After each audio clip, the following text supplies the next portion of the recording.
In previous class, we discussed about matrices. Now, we discuss about next topic, determinant. The Hindi meaning of determinant is सारणिक.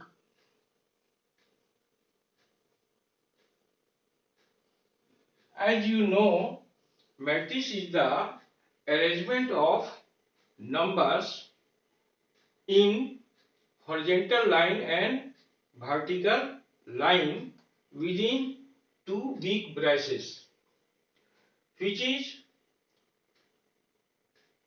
a type of rectangular matrix and a square matrix.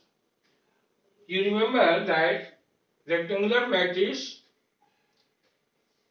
are those matrices in which number of row and number of column are different, and a square matrix is that matrix in which number of row and number of column are same. Also, you remember that matrix is only an arrangement of number which has no value.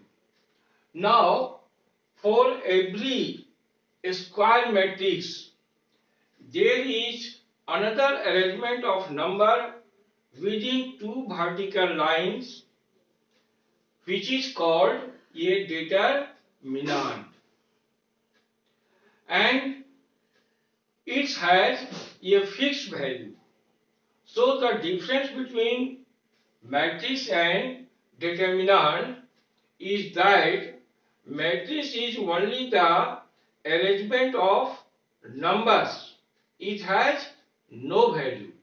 But determinant is also the arrangement of number and it has a fixed value. For example, A is a determinant whose elements are 2, 4, 6, 5. This is a determinant of order 2. We say here this is a determinant of order 2 or 2 by 2. Now the value of this determinant are found in this way. 2 multiply 5 minus 6 multiply 4. 10 minus 24 minus 14. So value of this determinant is minus 14.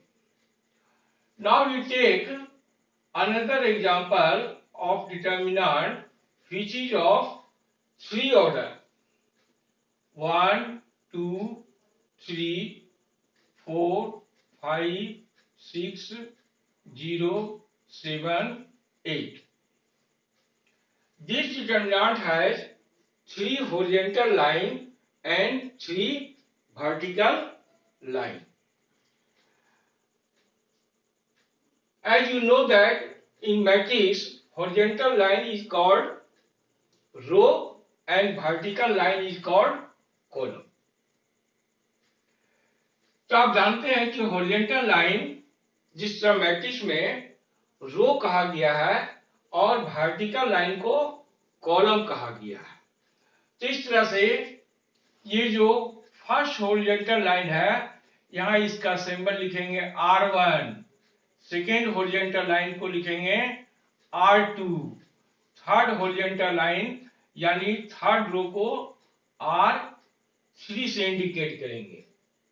Similarly first column को अगर indicate करना है तो उसको C1, second column को C2, third column को C3। अब third order का डिटरमिनेंट का वैल्यू निकालने के लिए इसको सेकेंड ऑर्डर में चेंज करना पड़ेगा। उसके लिए प्रत्येक एलिमेंट के साथ इसको एक्सपेंड किया जाता है और एक्सपेंड करने के लिए ये साइन सिस्टम आपको याद रखना है, plus minus plus minus plus minus plus minus plus. अब इसको हम किसी भी रो या कॉलम के अलोंग एक्सपेंड कर सकते हैं। तो मैं यहां आपको एक्सपेंड कर रहा हूं, expanding along first column, first column, first column से आपको एक्सपेंड करके दिखाया जा रहा है।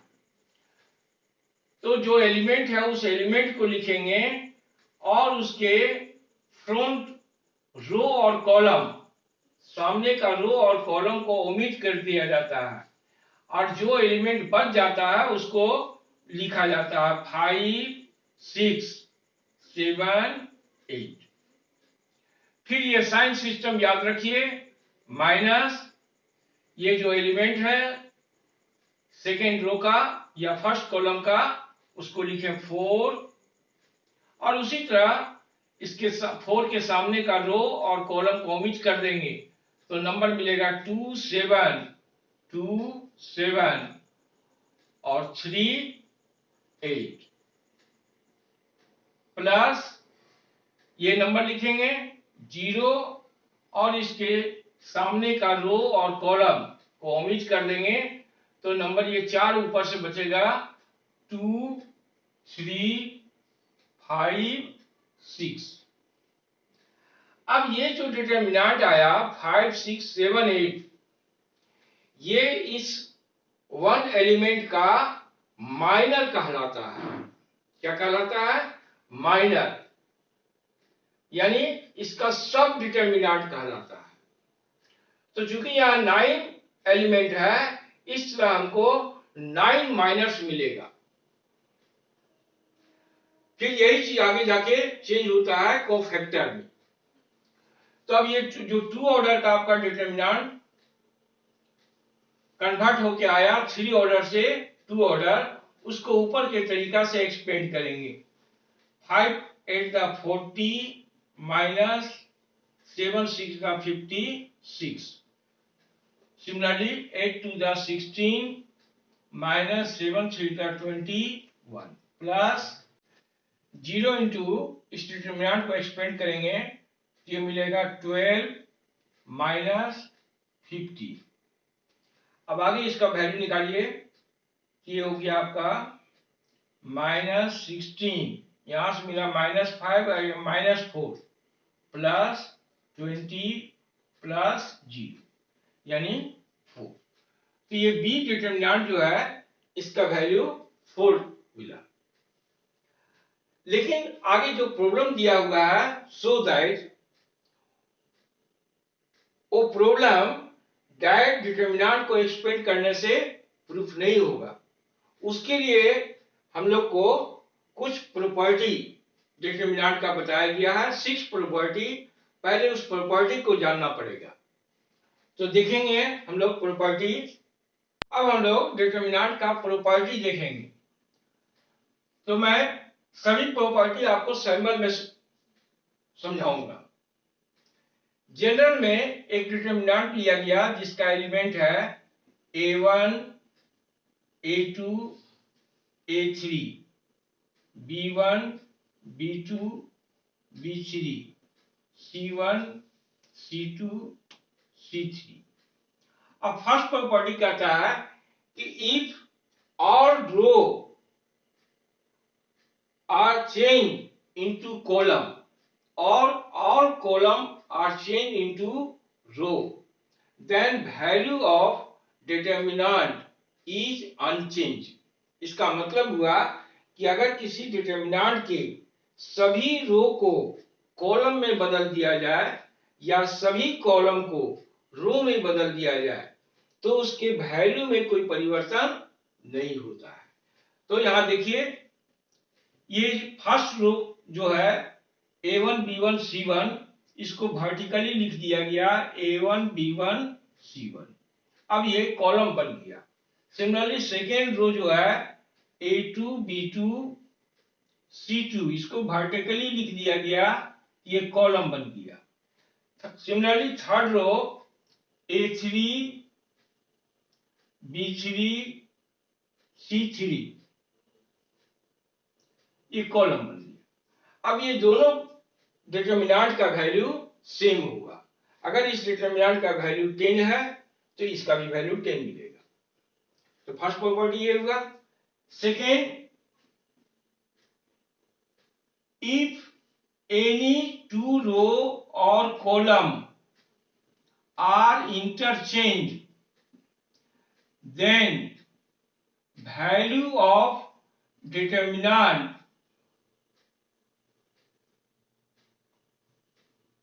is same but its sign is changed।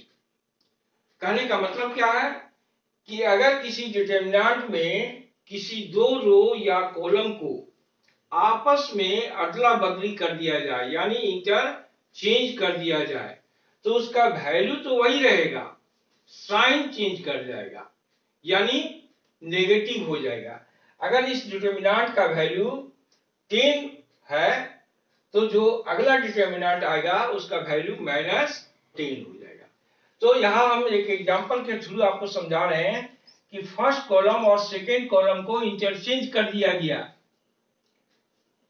Second column का एलिमेंट को फर्स्ट में लिख दिया गया और फर्स्ट के एलिमेंट को सेकेंड में लिख दिया गया।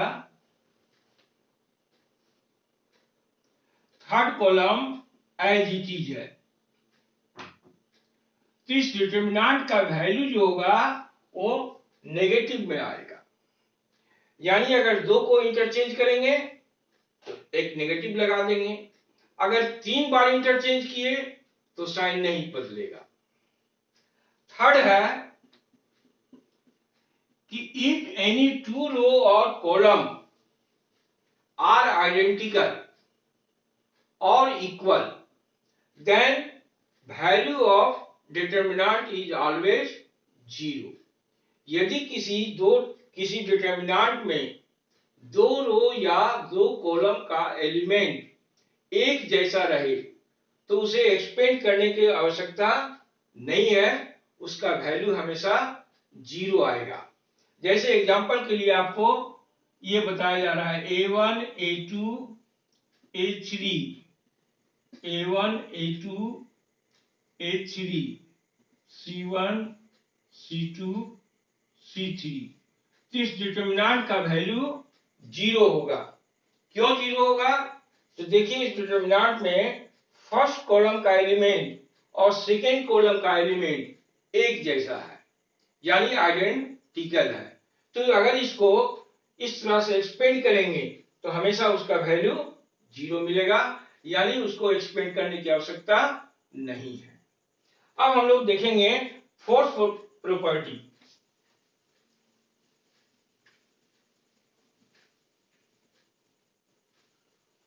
फोर्थ प्रॉपर्टी कहता है इफ एनी रो और कॉलम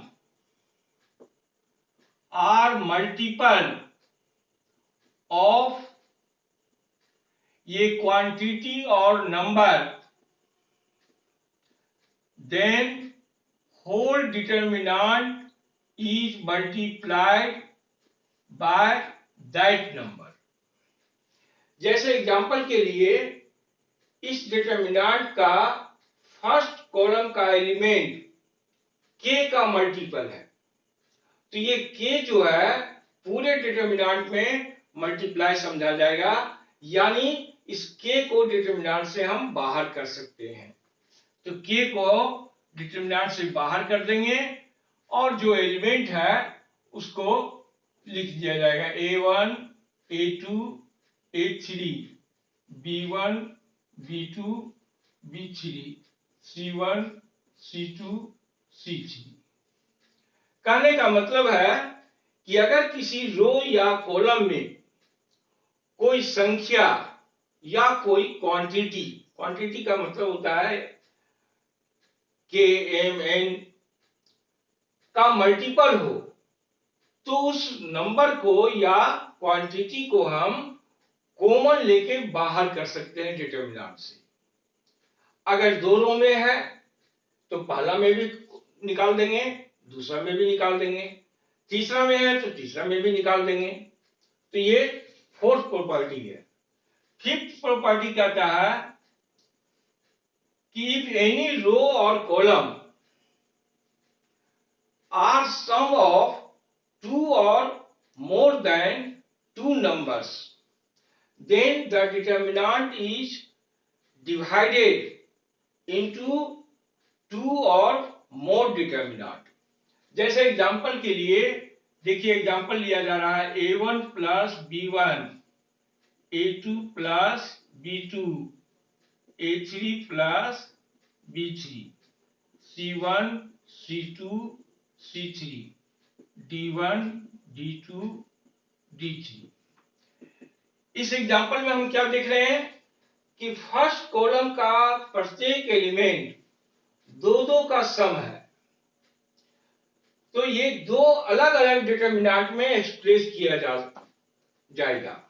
पहला डिटर्मिनेंट होगा, इससे बनेगा a1 a2 a3, c1 c2 c3, d1 d2 d3। और दूसरा डिटर्मिनेंट बनेगा इस सेकेंड एलिमेंट से b1 b2 b3 c1 c2 c3 d1 d2 d3। ये दो डिटर्मिनेंट में एक्सप्रेस हुआ। उसी तरह अगर ये तीन का सम है तो इसको हम तीन अलग अलग डिटर्मिनेंट में बांट सकते हैं। यही बात रो के लिए है। यहां एलिमेंट को दिखाया गया है कॉलम में। अगर ये एलिमेंट रो में प्लस करके है तो यहां राइट साइड में दो अलग डिटर्मिनेंट में बढ़ जाएगा। ये आपका फिफ्थ प्रॉपर्टी हुआ। अब लास्ट प्रॉपर्टी जो है, इसी पर क्वेश्चन को हल करेंगे। तो जैसे डिटर्मिनेंट जो आपको लिया गया है जनरल में a1 b1 c1, a2 b2 c2 a3 b3 c3। अगर इस डिटर्मिनेंट के दो या दो से अधिक रो या दो से अधिक कॉलम के बीच में कोई ऑपरेशन किया जाए, ऑपरेशन का मतलब क्रिया किया जाए, तो जो नया डिटर्मिनेंट मिलेगा उसके वैल्यू में कोई परिवर्तन नहीं होता है। जैसे फॉर एग्जांपल यहां एक ऑपरेशन लिखा जा रहा है, ऑपरेटिंग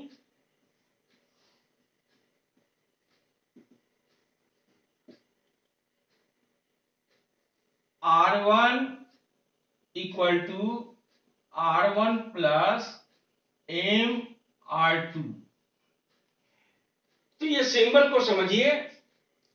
R1 मतलब हुआ फर्स्ट रो, R2 मतलब हुआ सेकेंड रो। यानी क्या जा रहा है, फर्स्ट रो के एलिमेंट में सेकेंड रो के एलिमेंट को m से मल्टीप्लाई करके ऐड किया जा रहा है। तो जो नया डिटर्मिनेंट मिलेगा हमको, उसके वैल्यू में और पहले के डिटर्मिनेंट के वैल्यू में कोई परिवर्तन नहीं होगा। यानी हम किसी डिटर्मिनेंट में एक बार, दो बार, तीन बार ऑपरेशन लगा सकते हैं। तो ये ऑपरेशन इसमें हम लगा रहे हैं, a1 प्लस m a2 बन गया a1 प्लस m a2। उसी तरह ये एलिमेंट तैयार हुआ b1 प्लस m b2। यहां तैयार हुआ c1 प्लस m c2। अब एक स्टेप में अधिक से अधिक दो ऑपरेशन किया जा सकता है। जैसे एक ऑपरेशन ये किए, अगर मर्जी है तो फिर यहां दूसरा ऑपरेशन लगाएंगे, R2 equal to R2 plus M R3। तो दो लगाया जाएगा, दो से तीन ऑपरेशन एक साथ नहीं होगा। अब ये सेकेंड रो जो है एज इट इज छोड़ दिया गया, A3 B3 C3। अब आपके मन में एक प्रश्न उठ रहा होगा कि इस डिटर्मिनेंट का वैल्यू अगर मान लिया 10 है तो इतना बड़ा डिटर्मिनेंट का वैल्यू 10 कैसे होगा। तो उसके लिए ये जो डिटर्मिनेंट बना उसको प्रीवियस प्रॉपर्टी से सेपरेट करेंगे, यानी प्रीवियस प्रॉपर्टी को यूज करेंगे तो ये डिटर्मिनेंट इस डिटर्मिनेंट में चेंज हो जाएगा। देखिए कैसे चेंज होता है। अभी आपका फिफ्थ प्रॉपर्टी है, इससे ये दो डिटर्मिनेंट बन गया। एक बना यही a1 b1 c1 a2 b2 c2 बना। दूसरा डिटर्मिनेंट जो बना वो इस तरह बनेगा a1 a2 a3 और यहां रो में बनेगा m a2 m b2 l c2 a3 b3 c3। अब इसको m हम बाहर कर लेंगे। बाहर कर लेंगे तो क्या देखते हैं कि दो रो सेम हो जाएगा। दो रो सेम हो जाएगा तो उसका वैल्यू 0 हो जाएगा। तो सेकेंड डिटर्मिनेंट जो आगे बढ़ेगा वो 0 हो जाएगा और फर्स्ट डिटर्मिनेंट जो आएगा वो 1 आएगा। तो आप प्रीवियस प्रॉपर्टी से उसको चेक भी कर सकते हैं। बुक में हर प्रॉपर्टी का प्रूफ दिया हुआ है। अब हम लोग कुछ पहले ऑब्जेक्टिव क्वेश्चन देखेंगे जो 1 मार्क्स का आता है और फिर सब्जेक्टिव क्वेश्चन 4 मार्क्स का देखेंगे। तो आपने सभी 6 प्रॉपर्टी को समझ गए। उम्मीद करते हैं कि ये प्रॉपर्टी समझने में कोई दिक्कत नहीं हुआ होगा और इसी प्रॉपर्टी को आगे हम लोग यूज करेंगे तो और आपको क्लियर हो जाएगा। तो सबसे पहले हम लोग देखते हैं ऑब्जेक्टिव क्वेश्चन जो 1 मार्क्स का बोर्ड में आता है। जैसे एक डिटर्मिनेंट है जिसका एलिमेंट है x प्लस 1 1 1 x माइनस 1 या x x ये है। इस डिटर्मिनेंट का हमें वैल्यू निकालना है। तो सेकेंड ऑर्डर डिटर्मिनेंट का एक्सपेंशन किस तरह होता है, product of this two element minus product of this two element. So x plus 1 multiplied with x minus 1 minus the product of these two elements x into x। अब इसको a plus B a minus B के फॉर्मूले से change कर देंगे तो ये बन जाएगा एक्स स्क्वायर माइनस 1 स्क्वायर और बगल में है एक्स स्क्वायर यानी x square minus 1 minus x square. तो एक्स स्क्वायर कैंसिल हो गया यानी इस डिटर्मिनेंट का वैल्यू -1। उसी तरह एक डिटर्मिनेंट है जिसका एलिमेंट ट्रिगोनोमेट्रिकल फंक्शन के रूप में दिया गया है cos theta minus sine theta cos theta. इस डिटर्मिनेंट का वैल्यू क्या होगा। तो cos theta into cos theta क्या होता है, cos square theta. Sine theta into sine theta, एक माइनस लगा हुआ है ये हो गया माइनस साइन स्क्वायर थीटा। अब ये आगे जाके हो गया cos square theta plus sine square theta. ये ट्रिगोनोमेट्री में कोई फार्मूला होता है और जिसका वैल्यू कितना होता है तो 1 होता है। ये तो जानते होंगे आप लोग, मैट्रिक में भी यूज किए होंगे और 11th क्लास में भी देखे होंगे। तो इस तरह से इस डिटर्मिनेंट का वैल्यू 1 हो गया।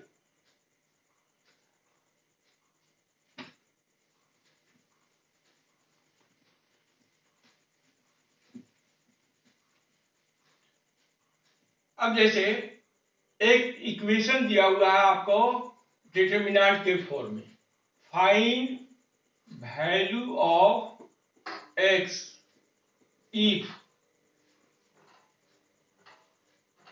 x 6 6x इक्वल टू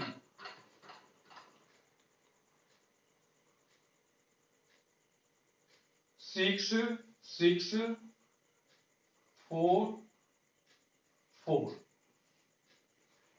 ये एक इक्वेशन दिया हुआ है जो टू ऑर्डर डिटर्मिनेंट में है, और इस इक्वेशन में x अननोन है। अननोन मतलब इसका वैल्यू निकालना है। तो दोनों तरफ डिटर्मिनेंट जो दिया हुआ है उसको एक्सपेंड करेंगे। एक्सपेंड करेंगे तो क्या मिलेगा? X square minus 36 16 minus 36।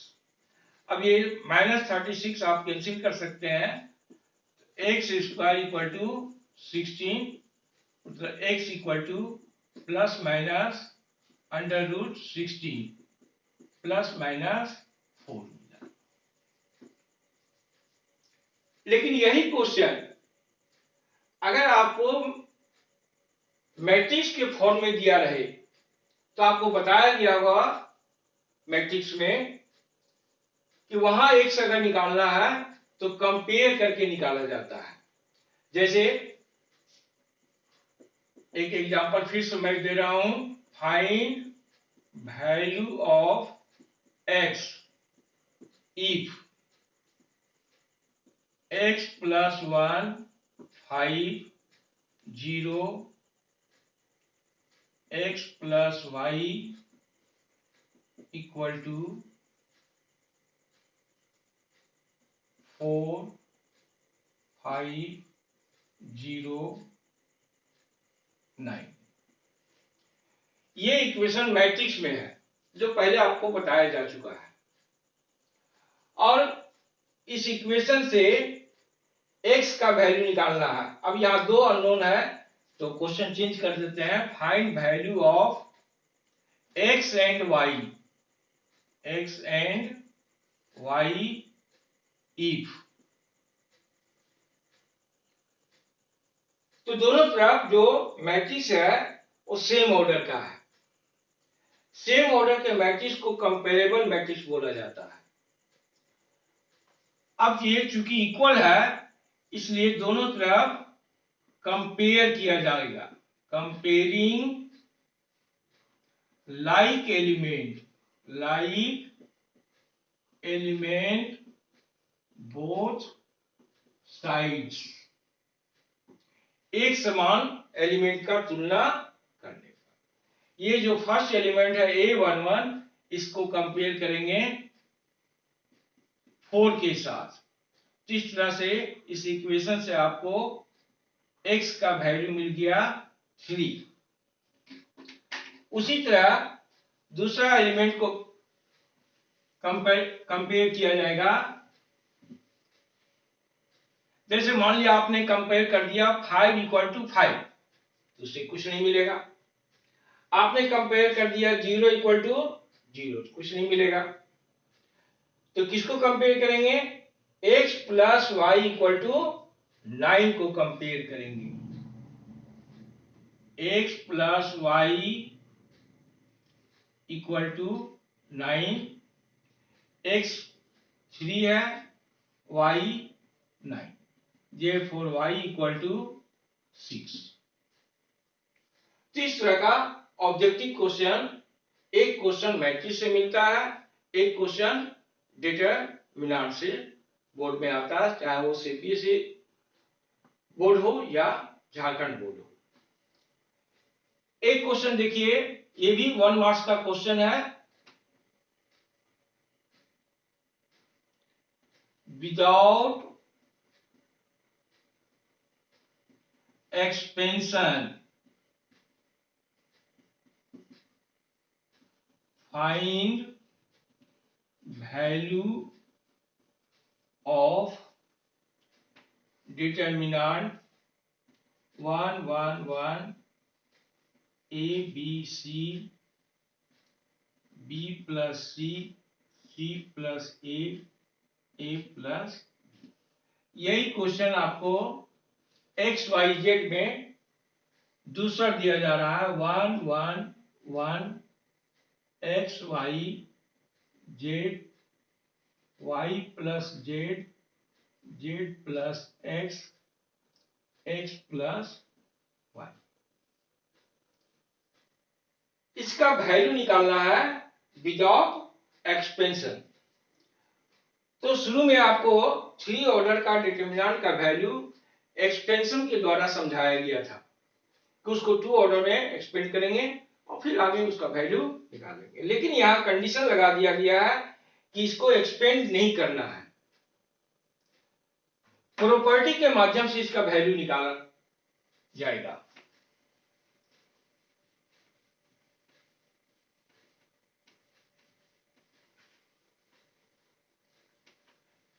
तो देखिए सेकेंड कॉलम और थर्ड कॉलम का एलिमेंट को देखिए, अगर ये दोनों कॉलम को ऐड कर दिया जाए तो प्रत्येक एलिमेंट एक जैसा हो जाएगा, ए प्लस बी प्लस सी मिलेगा।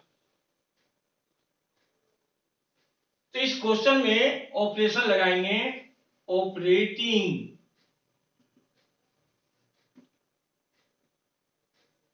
C2 एरो देके लिखिए C2 प्लस C3। मतलब क्या हुआ कि सेकेंड कॉलम में थर्ड कॉलम को ऐड करके लिखना है।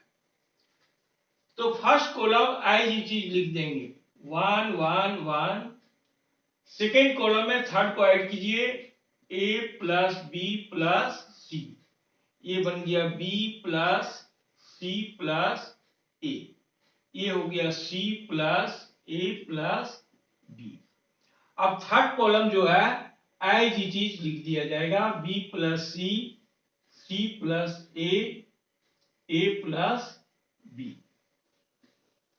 अब इतना तो आपको मालूम होगा कि अगर a है इसको a इंटू 1 समझा जाता है, इतना तो जानते होंगे। तो a प्लस बी जो हम देख रहे हैं कि सेकेंड कॉलम का प्रत्येक एलिमेंट है, उसको हम थर्ड प्रॉपर्टी से बाहर निकाल लेंगे।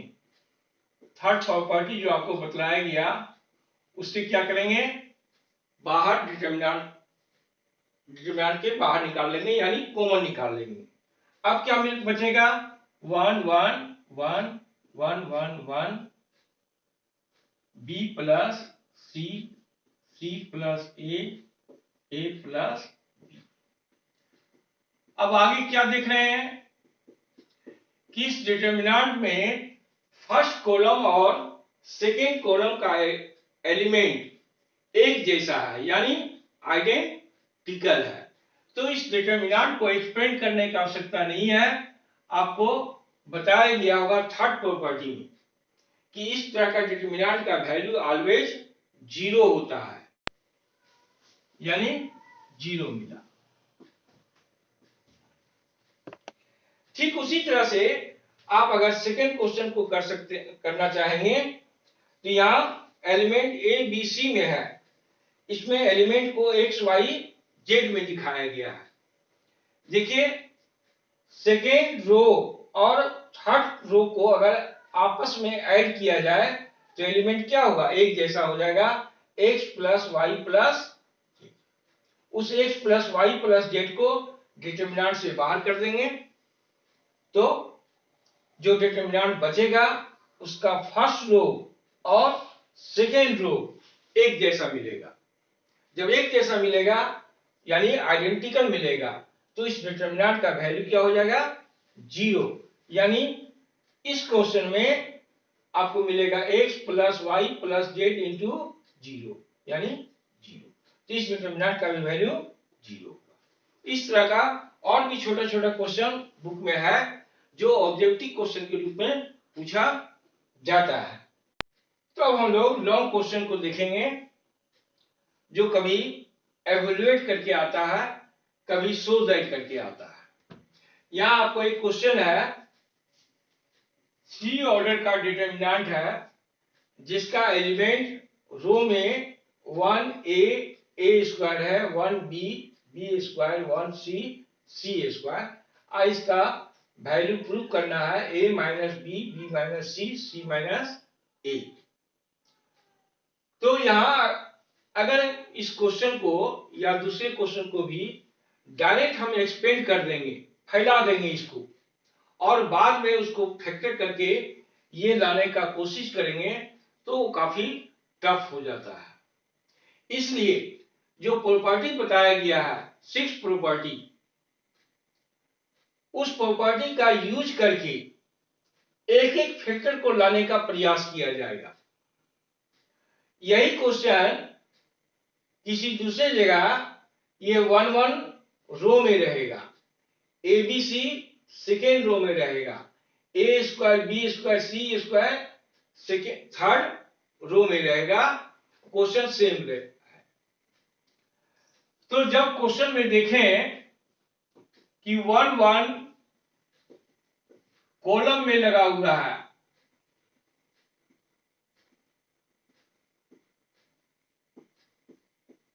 ये ऐसे कुछ कॉमन क्वेश्चन बुक में दिया हुआ है 8-10 क्वेश्चन, जिसमें आइदर फर्स्ट रो या फर्स्ट कॉलम में 1 लिखा हो मिलेगा। ये कॉमन क्वेश्चन है। तो इस तरह का कॉमन क्वेश्चन में ऑपरेशन लगाना काफी आसान है। अगर कॉलम में है तो ऑपरेशन आर में लगावे, यानी रो में लगावे। अगर 1 रो में दिया हुआ है तो ऑपरेशन कॉलम में लगाएंगे। अब देखिए, अगर फर्स्ट रो में सेकेंड रो को माइनस कर दिया जाए तो क्या मिलेगा, ए माइनस बी। यहां मिलेगा A square minus B square, हमको यहां लाना है ए माइनस। सेकेंड रो में थर्ड रो को माइनस कर दिया जाए तो मिलेगा बी माइनस सी, यहां मिलेगा B square minus C square, यहां भी हमको क्या लाना है, बी माइनस सी। तो यहां ऑपरेशन को लिखा जाता है फ्रॉम या ऑपरेटिंग करके,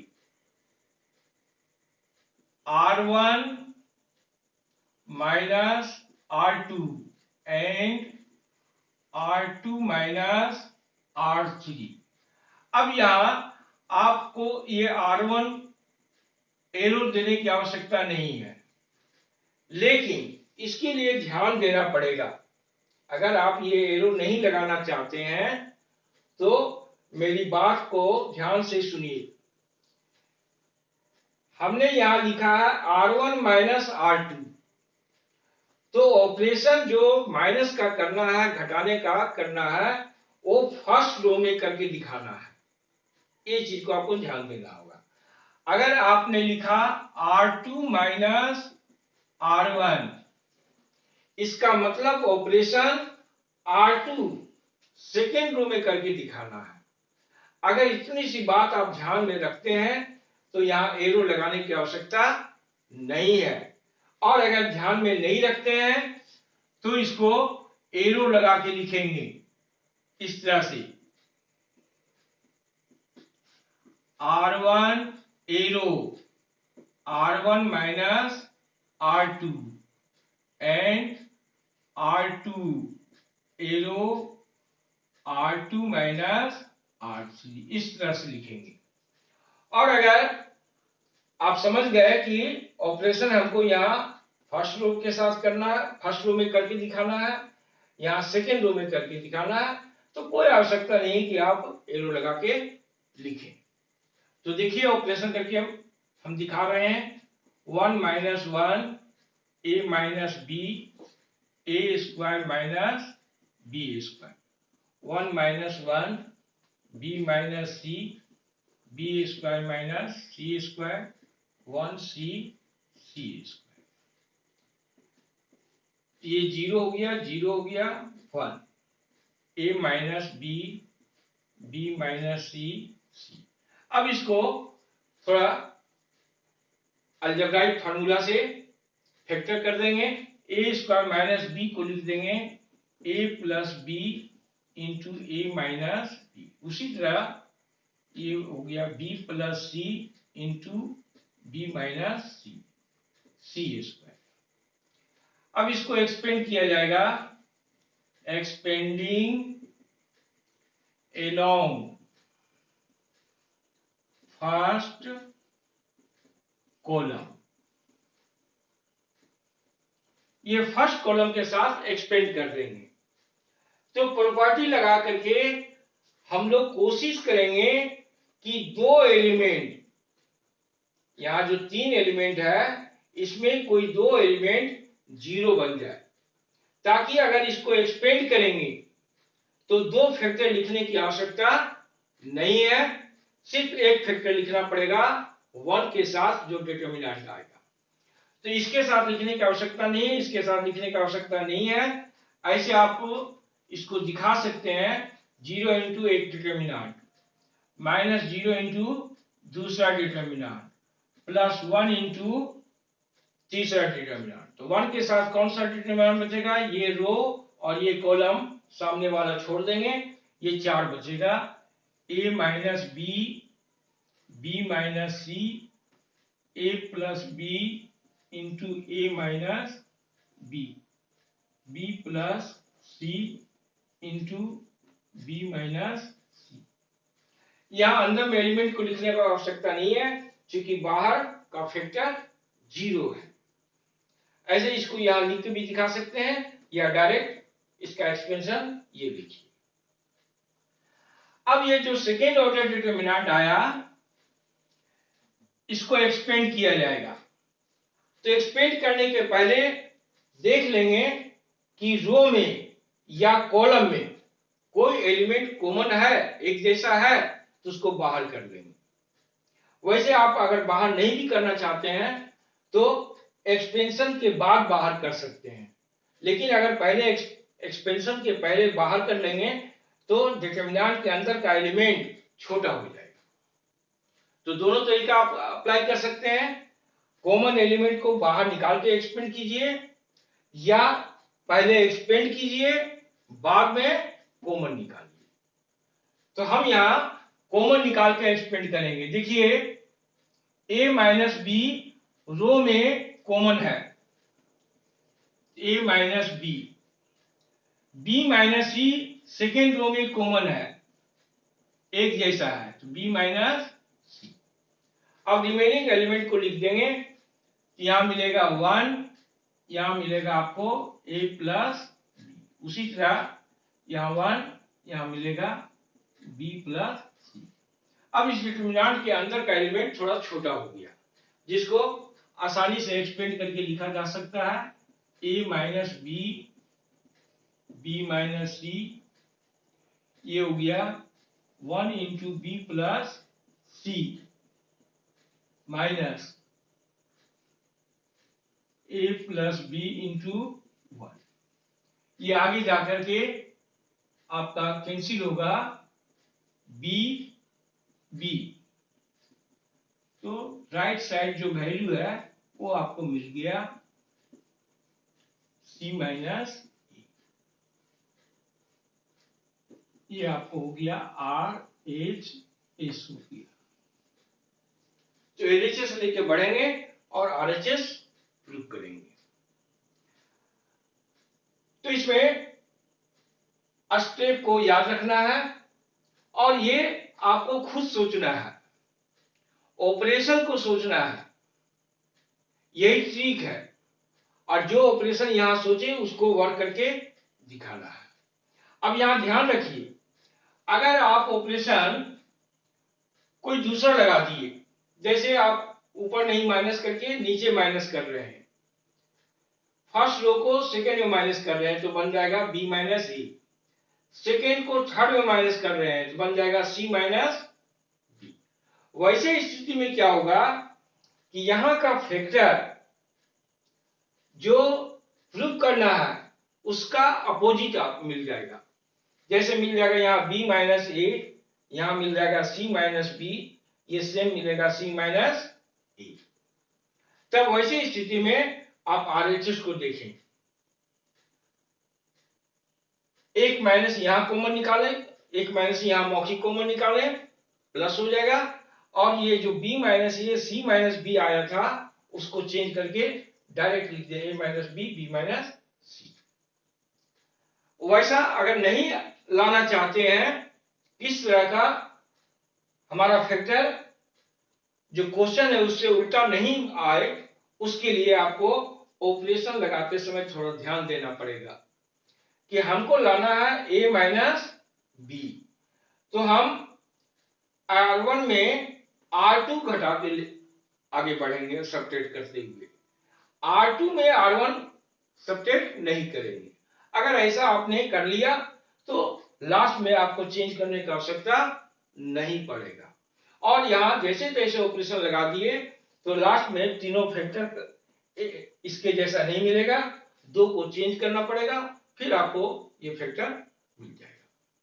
तो कहने का अर्थ यही है कि ऑपरेशन लगाते समय RHS को ध्यान में रखें।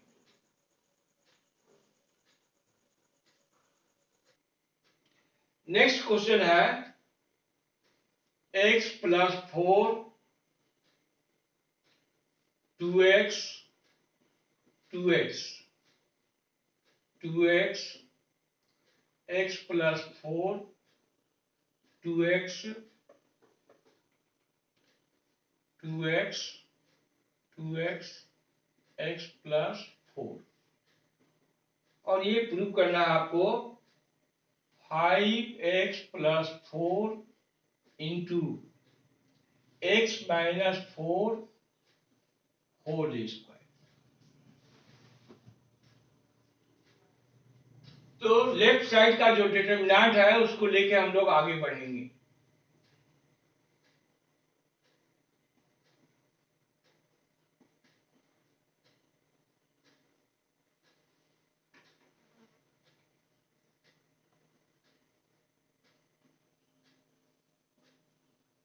ये इस तरह का बुक में एक दो क्वेश्चन और भी आपको मिलेगा प्रैक्टिस के लिए। तो देखिए RHS साइड में हमें क्या प्रूव करना है। फर्स्ट फैक्टर है 5x प्लस 4। अब हम कोशिश करेंगे ऑपरेशन को सोचने के लिए कि 5x प्लस 4 कैसे मिलेगा। तो देखिए अगर कॉलम से ऐड कर दिया जाए तो क्या मिलेगा, 5x प्लस 4 मिलेगा। अगर रो, ये आपको रो से ऐड करके मिला, अगर कॉलम से ऐड किया जाए तो भी आपको मिल जाएगा 5x प्लस 4। यानी यहां फर्स्ट स्टेप में दो ऑपरेशन पॉसिबल है। एक पॉसिबल है R1 plus R2 plus R3 लेकर, दूसरा पॉसिबल है C1 plus C2 plus C3 लेकर। तो आप दोनों में से कोई भी ऑपरेशन लेके आगे बढ़ सकते हैं। नेक्स्ट क्वेश्चन अगर हम लोग ऐसा डील करेंगे जिसमें अगर रो से ऐड करने से सेम होगा तो कॉलम से नहीं होगा, कॉलम से सेम होगा तो रो से नहीं होगा। तो यहां ऑपरेशन लिखिए ऑपरेटिंग। अगर आप वन कॉलम में तैयार करना चाहते हैं तो कॉलम से ऐड कीजिए, अगर आप वन रो में तैयार करना चाहते हैं तो रो में ऐड कीजिए। तो देखिए पहला क्वेश्चन अभी हम लोग जीरो बनाए थे कॉलम में, इसमें हम लोग रो में बना कर देखते हैं। तो रो से ऐड किया जा रहा है R1 equal to R1 plus R2 plus R3। इसका मतलब तो आप समझ गए होंगे कि फर्स्ट रो के एलिमेंट में सेकेंड रो के एलिमेंट और थर्ड रो के एलिमेंट को ऐड करने पर, तो ऐड करके हम दिखा नहीं रहे हैं क्योंकि उससे स्टेप बढ़ जाता है। देखिए 2x प्लस x कितना हो गया, 5x प्लस 4। उसी तरह यहां भी मिला 5x प्लस 4, यहां भी मिला आपको 5x प्लस 4। अब सेकेंड रो जो it is it is note कर लेंगे, थर्ड रो को भी एज इट इज नोट कर लेंगे।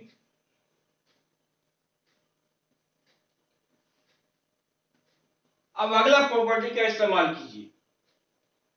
ये फर्स्ट रो का प्रत्येक एलिमेंट 5x प्लस 4 का मल्टीपल है, यानी 1 का मल्टीपल है। तो 5x प्लस 4 जो है ये पूरे डिटरमिनेंट के साथ मल्टीपल हो गया, यानी उसको हम बाहर निकाल देंगे। क्या बचेगा 1 1 1 2x x plus 4 2x 2x 2x x plus 4। अब देखिए किसी भी दो कॉलम को माइनस कर देंगे तो दो जीरो तैयार हो जाएगा। तो नेक्स्ट फिर ऑपरेशन लगाइए, ऑपरेटिंग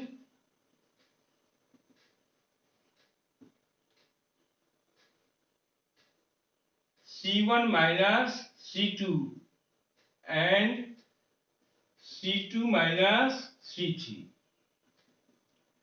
अब जो लेफ्ट साइड है उसको हर स्टेप में लिखते जाएंगे।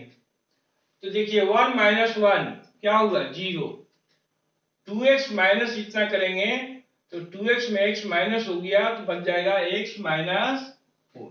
और ऐसे अगर आपको दिक्कत हो रही है तो उसको लिख करके दिखाइए, उससे एक स्टेप बढ़ेगा।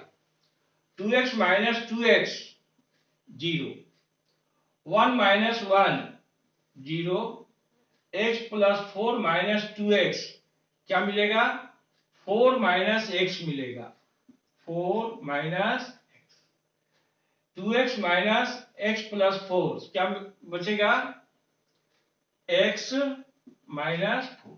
अब थर्ड कॉलम को एज इट इज लिख देना है। ये अब देखिए आपको फर्स्ट रो और फर्स्ट कॉलम को गौर से देखिए। हमारा उद्देश्य रहेगा कि दो एलिमेंट को हम जीरो तैयार करें, लेकिन आपका दोनों साइड जीरो तैयार हो गया। फर्स्ट रो में भी दो एलिमेंट जीरो मिल गया और साथ में फर्स्ट कॉलम में भी दो एलिमेंट जीरो मिल गया। तो आप कहीं से भी एक्सपेंड कर दीजिएगा तो एक डिटरमिनेंट लिखने का जरूरत पड़ेगा, expanding along first row. First row से हम एक्सपेंड कर रहे हैं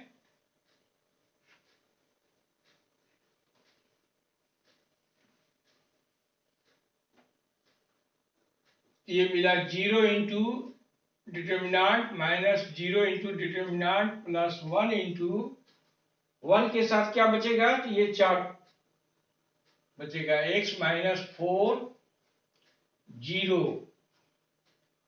4 माइनस x x माइनस 4 ये। और इसके पीछे में ये 5x प्लस 4 है, 5x प्लस 4, तो साथ में इसको बिग ब्रैकेट में लिखेंगे 5x प्लस 4।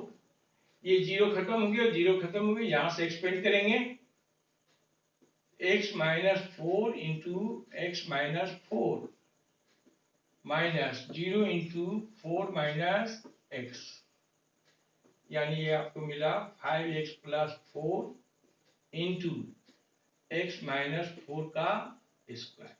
यही आपका प्रूफ हो गया।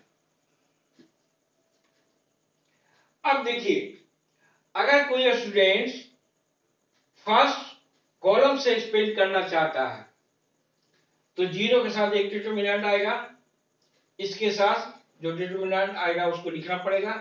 लेकिन आपको ध्यान देना पड़ेगा कि चूंकि ये मिडिल एलिमेंट है इसलिए इसके साथ जब एक्सपेंड करेंगे तो एक माइनस लेके पढ़ना पड़ेगा। अगर आपने माइनस गलती से छोड़ दिया तो आपका आरएचएस साइड नहीं मिलेगा, इसीलिए आपको इस तरह 0 0 लिख के दिखाया जा रहा है। अगर आप डायरेक्ट 1 से लिखना चाहते हैं तो उस समय ध्यान देंगे कि अगर 1 कॉर्नर में है तब तो ठीक है, यहां साइन प्लस लिखे नहीं लिखे काम चल जाएगा। लेकिन कोई एलिमेंट अगर बीच में बच गया और आपने माइनस नहीं लिखा तो आरएचएस साइड में एक माइनस बढ़ जाएगा, जो दिया हुआ नहीं रहेगा। तो अगर बीच में एलिमेंट बचता है तो एक्सपेंशन लिखेंगे और जीरो नहीं लिखना चाहते हैं यहाँ जीरो लिखना नहीं चाहते हैं तो ये साइन पर ध्यान देंगे कि वहां माइनस के साथ एक्सपेक्ट करना है। तो आज का क्लास इतना रहा। नेक्स्ट हम लोग बोर्ड में आने वाला और भी प्रॉब्लम डिटरमिनेंट का देखेंगे। Thank you.